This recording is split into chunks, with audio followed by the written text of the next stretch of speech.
proves it by rising from the dead, then there's someone to believe. So the question is there evidence that Jesus rose from the dead?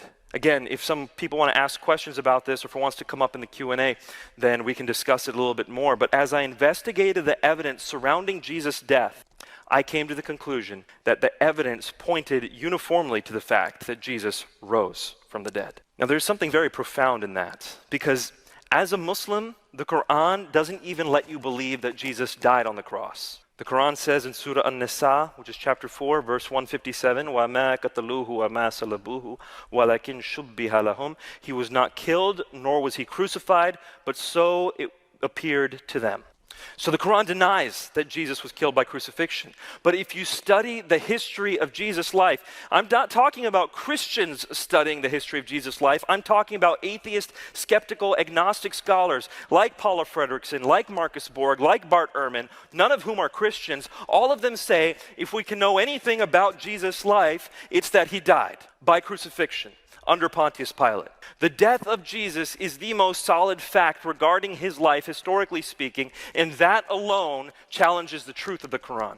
And as a Muslim, I had to really wrestle with that. And then I have all this evidence that he actually rose from the dead. If you want some of that evidence, I would suggest you read a book called The Case for the Resurrection of Jesus by Gary Habermas and Mike Licona. So I'm seeing this evidence, and I'm seeing a case for Jesus' deity and for Christianity being built up. So, by the way, this has taken 3 years of friendship with David to get to this point, not an overnight quest. So David and I are going home from a very manly place. We were at a smoothie bar.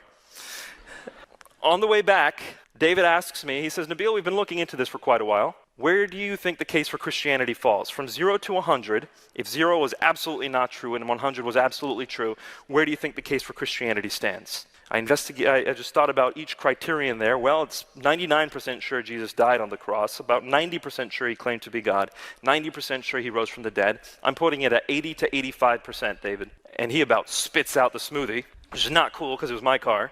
And he looks at me and he says, Nabil, well, why don't you accept the gospel then? And I said, David, it's because I'm 100% sure in Islam. Even if I'm 80 to 85% believing in the case of Christianity, the case for Islam is stronger. And he looked at me and he said, Nabil, you haven't even looked critically at the case for Islam.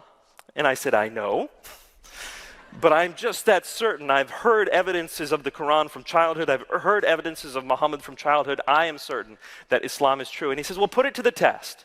And here's the critical thing. He says, test it to the same degree you tested Christianity. The same level of skepticism, apply the same historical criteria, and then tell me what you end up with. And I was very confident. I said, sure, no problem. And